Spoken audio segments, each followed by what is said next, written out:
Thank you, Ms. Huda. Good morning, ladies and gentlemen. Good morning. Oh, you're still there.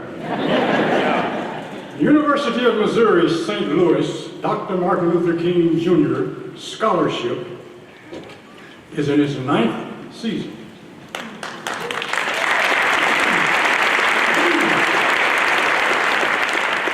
This scholarship in honor of Dr. King provides financial assistance to undergraduate students, giving them an opportunity to pursue their educational dreams. And as Ms. Huda stated, Dr. King was a scholar with many works to his credit. Now, what better way to honor Dr. King than through an educational scholarship in his name? Dr. King once said, "Intelligence plus character, that is the goal of true education." Students who applied for the Dr. Martin Luther King Jr. Scholarship were evaluated based on their community service and academic performance, as well as an essay that spoke to Dr. King's Nobel Prize acceptance speech. And this year's theme, also combined with that, how would you further Dr. King's legacy of love, unity, and equality in this political climate? At this point, I would like to acknowledge my fellow committee members who are present today. Those who are, would you please stand?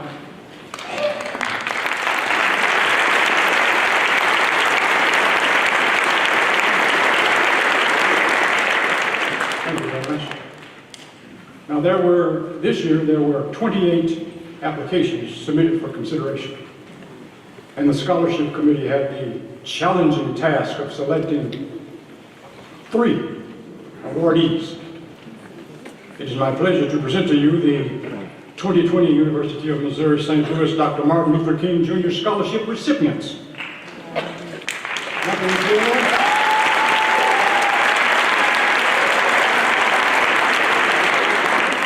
Bernicia Jameson.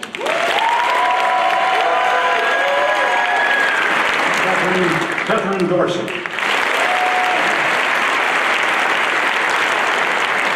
Okay, now what we'll do is I will introduce each student, or have introduced them, and I'll share a bio about them, and then each student will give his or her essay to you. So our first bio is about Anthony Taylor. Anthony Taylor is a native of St. Louis, and he graduated from St. Louis Community College. He also went to Beaumont.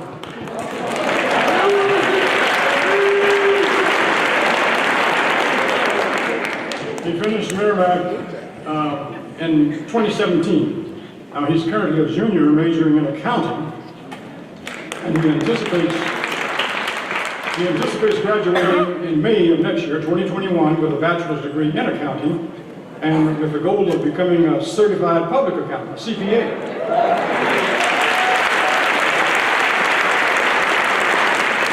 Now here's the thing though, his son influenced him to go back to school to further his education.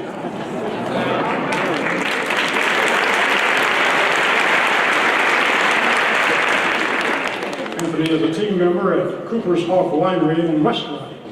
Part-time job, Mr. Taylor takes pride in training other team members and enjoys helping others reach their goals. He takes pride in serving his community, and he strives to never become complacent in his career and to always find ways to uplift his community by way of setting an example.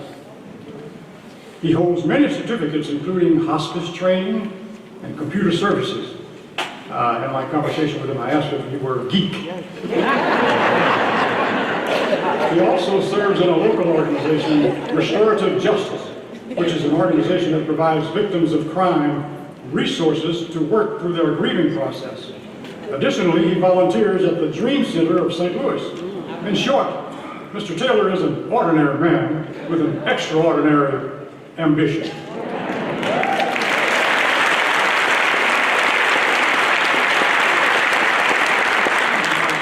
I invite you to come in and present your essay.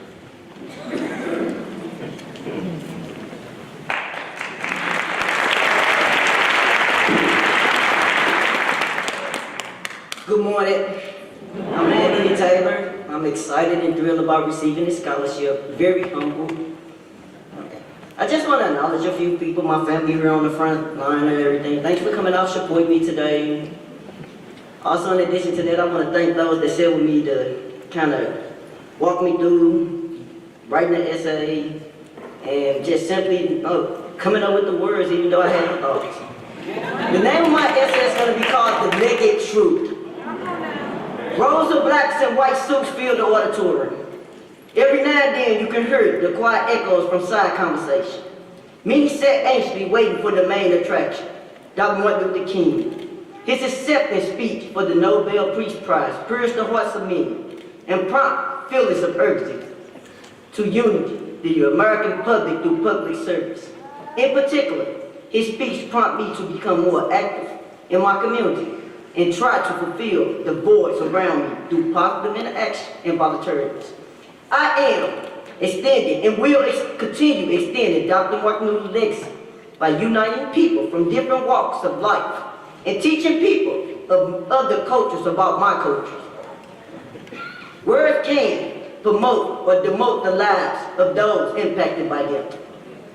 I make it my mission to try to positively impact those around me by using uplifting and affirmation words in my daily interactions. Additionally, I train the children around me to promote my values, ultimately promoting Dr. Martin Luther King's legacy with embodying love, peace, unity, and happiness. I embarked on my journey at the University of Missouri, St. Louis. Wow.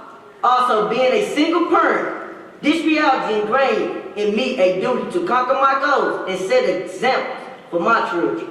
On campus, I always try to motivate and encourage other students by sharing my experience as a student and a single parent in working 2 jobs with a few hours of sleep.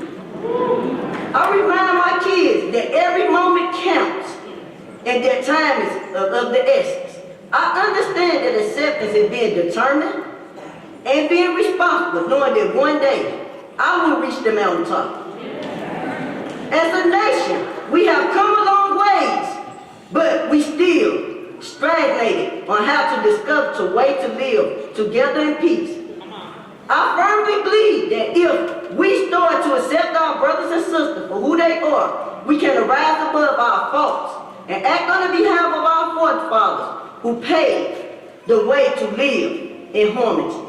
I am grateful to attend the University of St. Louis, where it is diverse and the students have the same goals in mind to make a difference in today's society. With students coming from all walks of life, it makes me eager to learn more about other students' background and culture. Even though life has its challenges, and some have to struggle from time to time, it is important to know your strengths, but still know the naked truth about yourself. Dr. King has demonstrated in his words and through his actions a pattern for the world to see and follow as an example for mankind. In order for us to fully live out Dr. King's legacy of love, unity, and equality, we must first open our hearts, open our eyes to a new vision and listen to new hope. This scholarship will enable me to fulfill my education goals and allow me to become an impactful member of my community. When I graduate, I plan on paying it forward by sharing my knowledge with people who lack resources, ultimately improving the state of my community.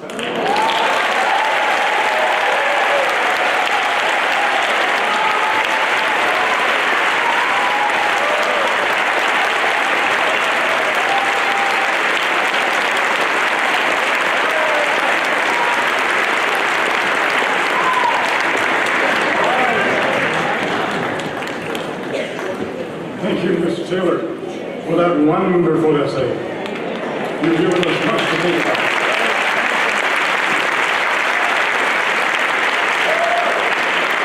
Mr. Taylor, I am pleased to present to you this scholarship certificate on behalf of the Dr. Martin Luther King Planning Committee. I wish you continued success. Okay, our next participant is Ms. Vernetia Jameson.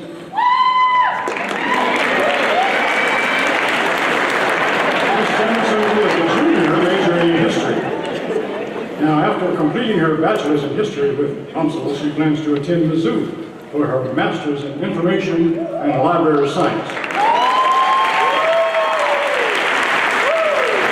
Monisha will also attend Eden Theological Seminary at Webster University for a second master's in theological studies.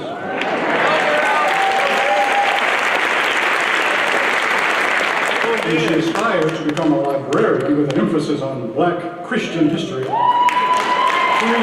postmodern African diaspora. Okay, I now ask that Ms. Jameson share her essay. Ladies and gentlemen, I present to you Ms. Jameson.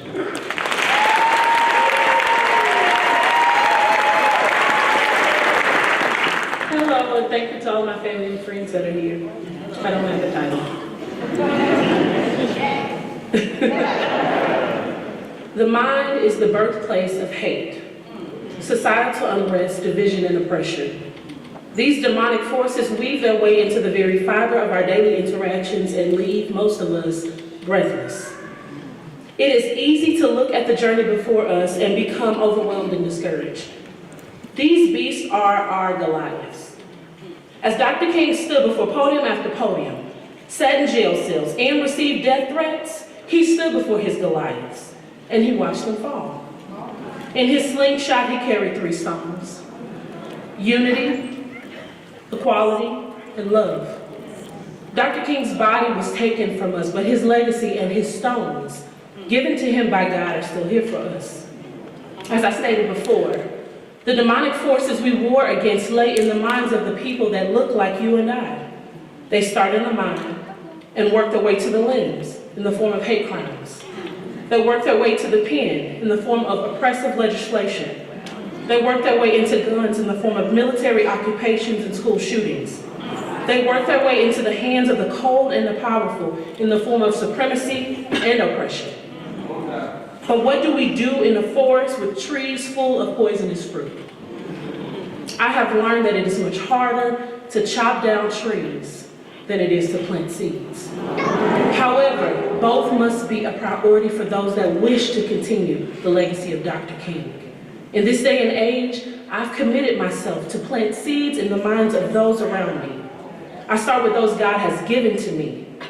He's given me the privilege of knowing and being known by people. This is my community. I provide them with knowledge, love, and understanding, and I open my mind and heart to learn from them as well. I am patient with them as they learn, but I do not hesitate to call them out when they practice hate, whether conscious or unconscious. As we know, intent does not always equal impact. Sometimes this work requires that we chop down trees, and as hard as that may be, it always starts with the strongholds in one's own mind. I start with me. I question my doctrine, my beliefs, my reasons for anger.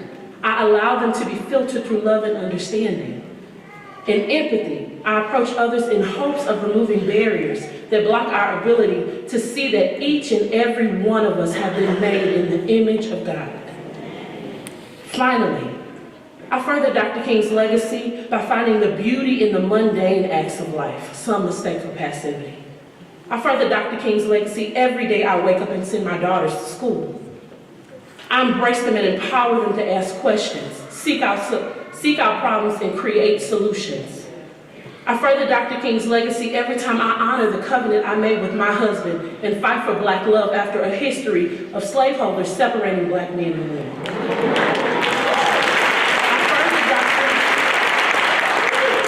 I further Dr. King's legacy when I sit with my melanin challenged brothers and sisters, and I explain to them their privilege, and I invite them into my community, free of a corrupt system of human hierarchy. I further Dr. King's legacy when I choose to major in history, in hopes of planting seeds in the fertile minds of our young people, giving them hope for the future, fueled by knowledge of the past. I further Dr. King's legacy when I, a Black woman, drop out at 16, mother at 17, homeless at 18, stand before UMSL professors and overcomer, ready to conquer every assignment given.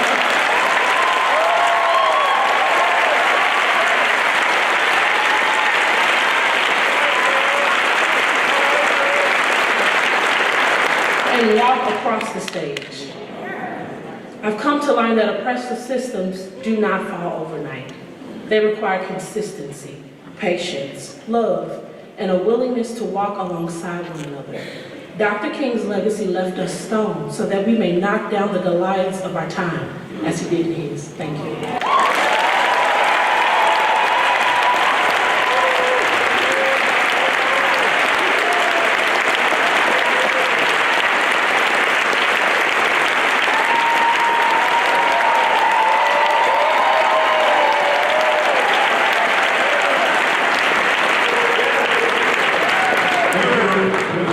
For that wonderful essay.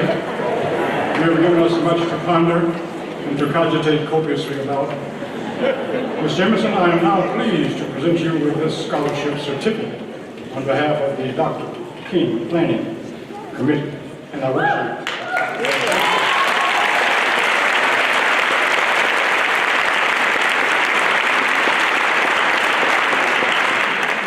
And now our third presenter, Ms. Catherine Dorsey.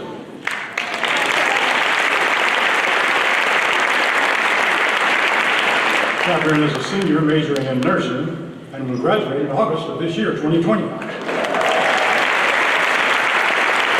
is in the accelerated nursing program, and this is her second bachelor's degree. Now her career goals are to become a nurse midwife and provide direct and indirect service to her community by providing high-quality care and pushing for better institutional and regional policies that will improve outcomes for birthing people and their children.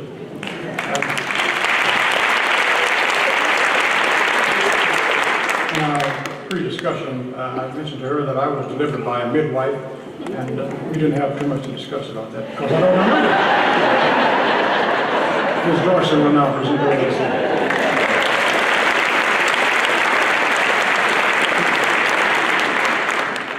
To be fair, there wasn't much to discuss because he didn't remember any of it. So.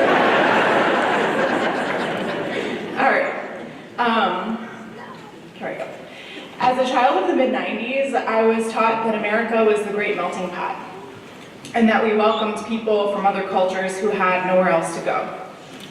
I was also taught to see the United States as a moral force on the international scene, with stories describing World War II as the just war. I didn't realize what a gross mischaracterization that was until I spent 10 days in Rwanda, hearing from the survivors of the genocide, visiting the sites of mass graves, and seeing places where terrible things were done. As someone who believes in people's fundamental goodness, it was crushing to see what we are capable of doing to each other when the circumstances are perilous enough. Even worse, it was devastating to learn that the United States kept the United Nations from intervening, leaving United Nations troops without reinforcements, supplies, or a mandate to aid the million men, women, and children who were slaughtered under the peacekeepers' noses. On that trip, I heard stories about people whose lives were taken.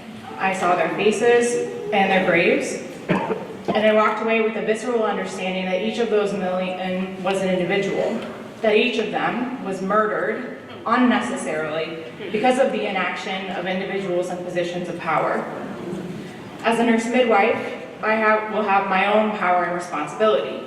Now, even more than before, I work to see past people's circumstances, to advocate for their well-being, and to not back down even when there's a personal cost. Back in the United States, on November 19th, 2015, I helped my first doula client push her child into the world. She was lying on her back, a position that worked best for the obstetrician delivering the baby, after 12 hours of Pitocin-induced contractions without any kind of pain relief. While the absence of pain relief was her idea, the Pitocin, antibiotics, and coached pushing were the ideas of her obstetrician, who, following in a long lineage of obstetricians, continued to promote practices that favored an earlier delivery over trust in the power and process of my client's body. This type of violence is almost invisible, and a far cry from the sordid comments of our president in the back of that limo.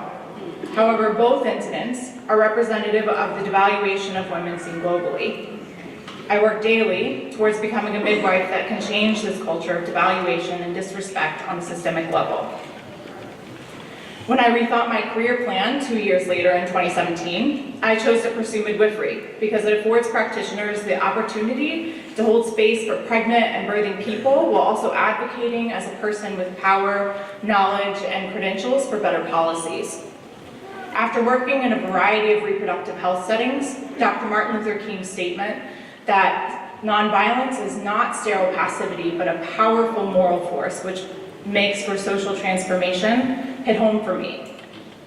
In the face of violence against women and minorities of all types, it is not easy to not react. However, time and again, I have seen that a thoughtful response creates more space for change than the reciprocation of violence ever will. It takes true faith in the inherent goodness of others to continue to treat them with dignity and respect when their actions cause harm on such a profound level. That faith inspires and challenges me to connect with instead of attack the people who appear to be opposite me. Following in Dr. King's footsteps, I work to find common ground, honor others' perspectives, and speak up for positive change. My doula work is a wonderful example, where most recently I've worked with other doulas to initiate pregnancy, labor, and postpartum support for pregnant inmates in the St. Louis area, under the umbrella of the St. Louis Doula Project.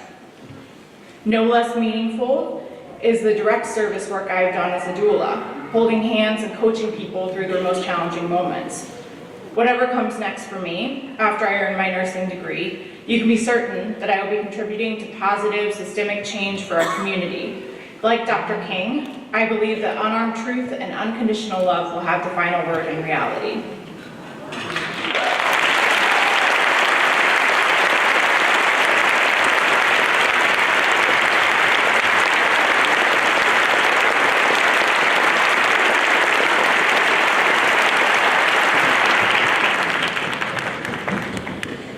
Thank you very much for that wonderful essay, Ms. Dorsey. You have given us much fun.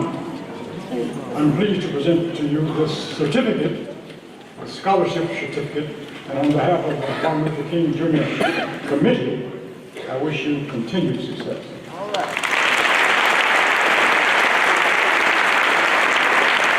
Ladies and gentlemen, I now present to you the 2020 Dr. Martin Luther King Jr. Scholarship Award recipient.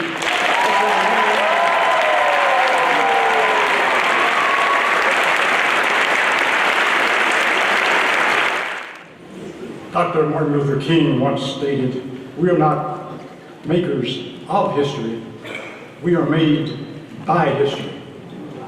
He also said, "Let us continue our march to the realization of the American dream. We must keep striving." How long? Not long, because no lie can live forever. How long? Not long, because the arc of the moral universe is long, but it's bent toward justice. Truly, we will completely overcome one day. Glory, glory, hallelujah! Glory, hallelujah! His truth is marching on.